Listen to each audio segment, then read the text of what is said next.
वजीर आजम इमरान खान ने साबिक चीफ जस्टिस की मुबैना ऑडियो और दीगर सामने आने वाली दस्तावेजात पर तनकीद करते हुए कहा है कि ये जो ऑडियो टेप्स निकल रही हैं, जजेस के नाम आ रहे हैं, सब ड्रामा है। इस्लामाबाद में कामयाब नौजवान कन्वेंशन से खिताब करते हुए वजीर आजम इमरान खान ने कहा कि ये टेप सारा ड्रामा है। मुल्क का सबसे बड़ा मसला ये है जिस मुल्क के अंदर इनका सरबराह और वजीर आजम चोरी शुरू कर दें, मुल्क के पैसे को चोरी करके बाहर ले जाना शुरू कर दें। उनका कहना था कि कौमें वसाइल की कमी से गरीब नहीं होती, कौमें इसलिए गरीब होती हैं जब उनके सरबराह वजीर आजम और वज़रा चोरी करते हैं तो वो मुल्क कभी आगे नहीं बढ़ सकता। इमरान खान ने कहा कि 2016 में पानामा केस आया। दुनिया में जिन्होंने अपना पैसा छुपाकर ऑफशोर अकाउंट्स में रखे थे उनका नाम आया।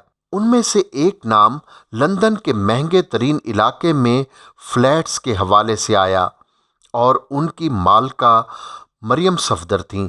उन्होंने कहा कि ये बात यहाँ से शुरू हुई, उसके बाद अदालत में केस गया, उसके बाद JIT बनी और फिर सुप्रीम कोर्ट में आया और फैसला किया गया कि नवाज शरीफ को सज़ा होगी। उन्होंने कहा कि कामयाब वो नहीं होता जो ज़हीन होता है, बल्कि कामयाब वो होता है जो बड़ी सोच, बड़ा ख्वाब रखता है और उसके बाद हार नहीं मानता। जितनी ऊपर सोच रखेंगे उतनी ज़्यादा मायूसियाँ आएंगी। इंसान के किरदार की पहचान बुरे वक्त में होती है। मुश्किल वक्त में पता चलता है कि इंसान का कितना करैक्टर है। वज़ीर आज़म का कहना था कि आजकल टेप्स की बात हो रही है, टेप्स निकल रही हैं, जजों के नाम आ रहे हैं।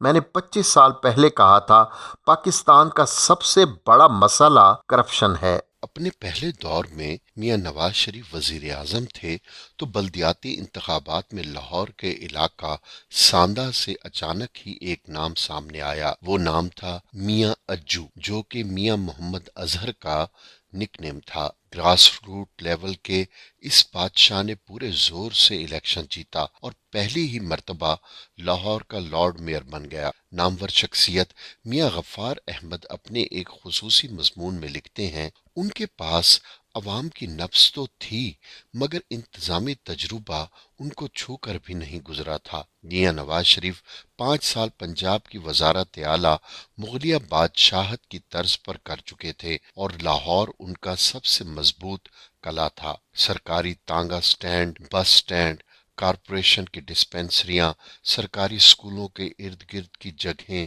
हत्ता कि कोई सरकारी जगह ऐसी नहीं थी जहां कब्जा ग्रुपों ने अपने पंजे ना गाड़े हों। मुस्लिम लीग नून का उरूज था और मियां मोहम्मद अजहर लॉर्ड मेयर लाहौर के सामने एक ही चैलेंज था कि लाहौर को तजावुजात से कैसे पाक किया जाए। मियां साहब एक कव्वा अंजाम को पहुंचाकर लटका दें, सब काएं काएं करेंगे, कोई करीब नहीं फटकेगा। कोई एक बड़ा कारनामा करें और किसी नामी गिरामी बंदे की तजावुजात गिरा दें। तलाश शुरू हुई तो कुरा वजीर आजम नवाज शरीफ के सगे मामू मियां अब्दुल हमीद के नाम निकला, जो बीडन रोड पर मामा हमीद के नाम से जाने जाते थे। मामा हमीद ने सरकारी गली पर कब्जा करके आइसक्रीम की दुकान बना रखी थी और एक मारूफ ब्रांड के सामने अपना निराला ही ब्रांड बना लिया था। मियां अजहर ने हुक्म दिया और चंद घंटों में मामा हमीद की दुकान मंजर से हट चुकी थी और गली की रुकावटें दूर हो चुकी थी। शहर भर को पैगाम चला गया कि अगर मियां अजहर ने मामे हमीद को नहीं छोड़ा तो किसी को भी नहीं छोड़ेगा। फिर चश्मे फलक ने देखा कि लोग मजदूर बुला बुला कर अपनी तजावुजात खुद गिराने लगे। चंद ही महीनों में लाहौर का किबला दुरुस्त होने लगा तो मियां नवाज शरीफ के दाएं बाएं बैठे कब्जा ग्रुपों को शदीद तकलीफ शुरू हुई। सवाल ये था कि मियां अजहर को कैसे रोका जाए। लाहौर में ये बात जबान ज़द आम है कि मियां अजहर के वालिद मियां फजल ने मियां नवाज शरीफ के वालिद मियां शरीफ को उस वक्त 5 करोड़ की इमदाद दी थी जब इत्तफाक फाउंड्री भुट्टो ने नेशनलाइज कर ली थी और शरीफ फैमिली सड़कों पर आ गई थी। उस वक्त के 5 करोड़ की असलियत आज اربوں روپے کے برابر ہے۔ میاں شریف اس احسان کو ہمیشہ یاد رکھتے تھے، لہٰذا میاں اظہر کے پر کاٹنے کے لیے انہیں ترقی دے کر گورنر بنا دیا گیا اور وہاں اپنے پرانے کارکن خواجہ ریاض محمود کو لارڈ میئر کے عہدے پر بٹھا کر اپنے لوگوں کو تحفظ ایک مرتبہ پھر فراہم کر دیا۔ بے چین روح کے مالک میاں اظہر کو وہاں بھی چین نہ آیا۔ انہوں نے گورنر ہاؤس عوام کے لیے کھول دیا اور اسکولوں کے بچے آئے روز گورنر ہاؤس میں پکنک مناتے نظر آتے۔ اس دوران پنجاب میں امن و امان کی فضا انتہائی خراب ہو چکی تھی اور اس وقت کے وزیر اعلیٰ غلام حیدر وائیں امن و امان کنٹرول کرنے میں مکمل طور پر ناکام ہو چکے تھے۔ چنانچہ امن و امان کا ٹاسک میاں اظہر کو دیا گیا۔ اس وقت کاموکی اور گجرانوالہ کے درمیان تھانہ وانڈو کا علاقہ غنڈوں کی اماج گاہ تھا اور وہاں پولیس بھی داخل نہیں ہو سکتی تھی۔ سرکاری سڑکوں پر بیریئر لگے ہوئے تھے، سینکڑوں کی تعداد میں اشتہاری ہر وقت موجود رہتے تھے۔ میاں اظہر نے غنڈوں کے خلاف تاریخی اقدامات کر کے چند دن میں علاقہ صاف کر دیا اور ایک مہینے میں تمام غنڈے پنجاب چھوڑ چکے تھے۔ غنڈوں کی تمام پاکٹس خالی ہو چکی تھی۔ اچانک جرائم کی شرح کم ہو گئی تھی تو اراکین اسمبلی نے اپنی دال نہ گلتی ہوئی دیکھ کر غلام حیدر وائیں کو آگے کیا۔ نواز شریف کے پاس پہلے ہی شکایت پہنچ چکی تھی کہ میاں اظہر کی کارروائیوں سے اپنے ہی لوگ سب سے زیادہ متاثر ہو رہے ہیں۔ ہم نے الیکشن بھی جیتنا ہے، لہٰذا اپنے تنخواہ دار ملازم غلام حیدر وائیں سابق گورنر سے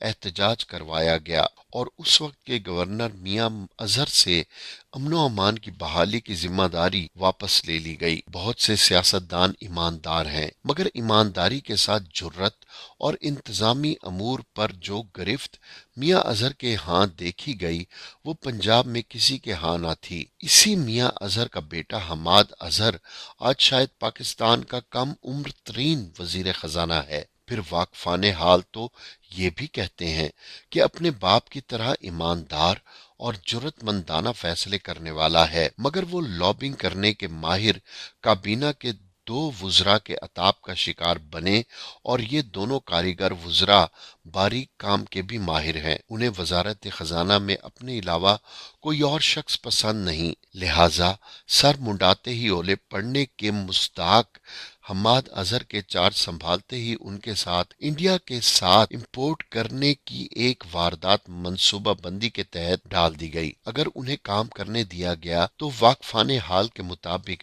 پاکستان کو ایک اور ڈاکٹر مبشر حسن یا ڈاکٹر محبوب الحق مل سکتا ہے۔ اب آتے ہیں سیاست کے گڑھ لاہور کی طرف۔ 3 سال گزرنے کے باوجود لاہور میں پاکستان تحریک انصاف اپنی گرفت نہیں بنا سکی۔ جناب وزیر اعظم سے التماس ہے کہ مختلف رنگوں کی جرابوں کے جوڑے ملا لیں، آپ کا لاہور قابو میں آ جائے گا۔ لاہور کی نفسیات سمجھنے والے 2 قیمتی لوگ ابھی بھی موجود ہیں، انہیں ضائع نہ کیجیے۔